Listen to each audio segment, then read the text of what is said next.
Mr. Pepper's Penguins, Chapter 16, On the Road. During the next day, there was much to be done at 432 Proudfoot Avenue.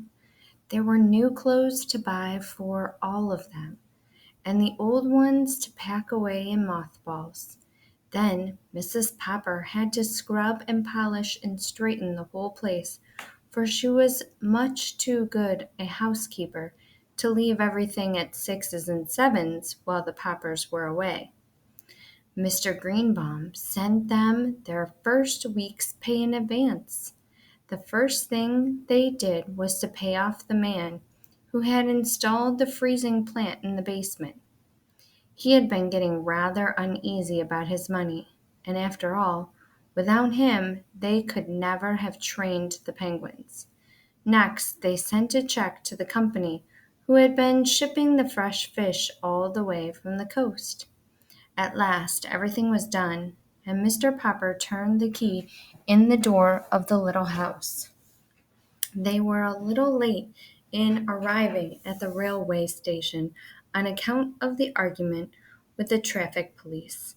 The argument was on account of the accident to the two taxicabs, with 4 Peppers and 12 penguins, not to mention the 8 suitcases and pail of water, with the live fish for the penguins' lunch. Mr. Pepper found that they could not all fit into one cab, so he had to call a second one. Each of the taxi drivers was eager to be the first to get to the station, and surprise the people there by opening the door of his cab and letting out 6 penguins.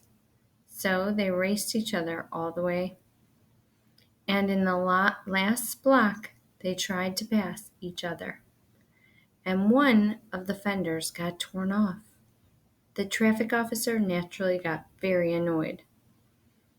The train was about to pull out of the station when they arrived, even with both taxi drivers helping them through the gate and over the brass rails onto the rear observation platform.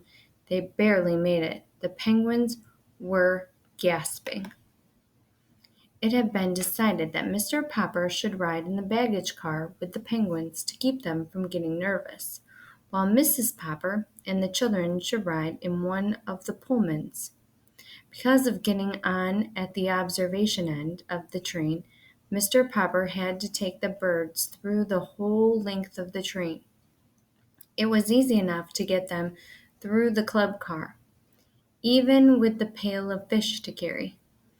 In the sleeping cars, however, where the porter was already making up some of the berths, there was trouble. The porter's ladders offered too much temptation to the penguins.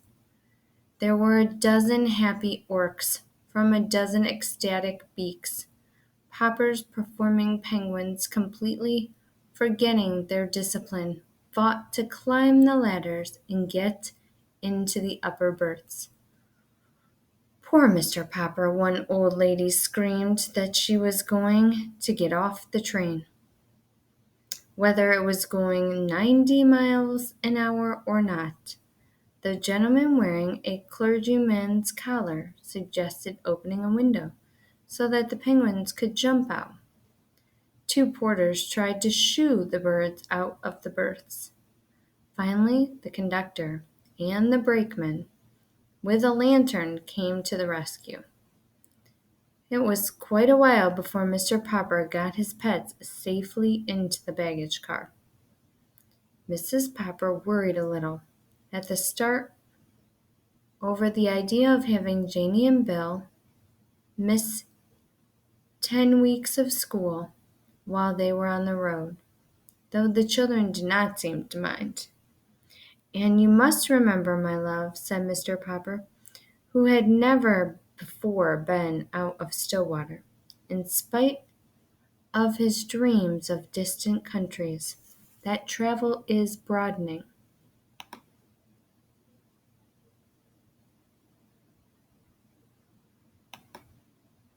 From the start, the penguins were a righteous success. Even their opening performance in Seattle went off without a hitch, probably because they had already rehearsed on a real stage. It was here that the Penguins added a little novelty number of their own to the program. They were the first thing on the bill. When they finished their regular act, the audience went wild. They clapped and stamped and roared for more of Popper's performing penguins. Janie and Bill helped their father herd the penguins off the stage so that the next act could go on. This next act was a tightrope walker named Monsieur Duval. The trouble was that instead of watching him from the wings as they should have done, the penguins got interested and walked out on the stage again to watch him more closely. Unfortunately, at this moment, Monsieur Duval was doing a very difficult dance on the wire overhead. The audience, of course, had thought that the penguins were all through and were very much pleased to see them return and line up with their backs to the audience and look up at Monsieur Duval, dancing so carefully on the wire high above them. This made everyone laugh so hard that Monsieur Duval lost his balance. "Work?" said the penguins, waddling away hurriedly, in order not to be under him when he fell. Cleverly recovering his balance, Monsieur Duval caught the wire by the inside of his elbow and saved himself. He was cleverly recovering his balance.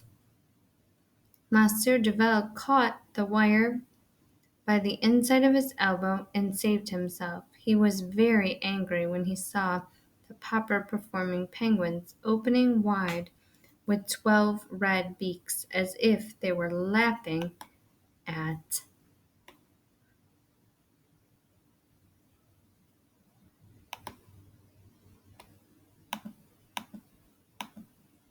him. "Go away, you stupid things," he said to them in French. "Orc?" said the penguins, pretending not to understand and making remarks to each other in penguin language about Monsieur Duval. And whenever they appeared, the more they interfered with the other acts on the program, the more the audience liked them.